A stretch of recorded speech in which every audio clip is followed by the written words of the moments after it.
মেয়েরা বাবার জন্য যেই পাগল, হাজারো সন্তান বাবার জন্য ওই পাগল না, ওই মায়া অন্তরে রাখে না। যার কন্যা আছে সে ছাড়া বোঝানো যাবে না। মেয়েরা বাবার জন্য যে কত আশিক। বাবা যদি একটু অসুস্থ হয়ে যায় ছেলেরা বিরক্ত হয়, এত অসুস্থ হসপিটালে কে নিবে, কিন্তু মেয়ে যখন শুনে খানা বন্ধ করে দেয়, পাগলের মতো দৌড়ায়। বাবার অসুস্থ খবর পাইয়া বলে আমি আর ঘরে থাকবো না। বাবায় কই, বলে হসপিটালে, কয় দৌড়াও। ওই মেয়েটা বাবার কাছে যায়, বাবা এত কষ্ট পাইও না, কাঁদিও না। একটা মেয়ে বাবার জন্য এতটাই ফেদা, এতটাই মায়া মোহাব্বত নিয়ে চলে।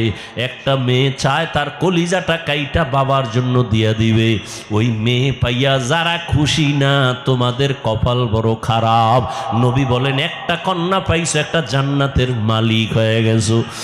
দুইটা কন্যা পেয়েছো, দুইটা জান্নাতের মালিক হয়ে গেছো। আমার মায়ার নবী ওই চরিত্রহীন মানুষগুলোর জমিনে আইসা আমার নবী তাদের আলিঙ্গন করলেন, বুকে লাগাইলেন।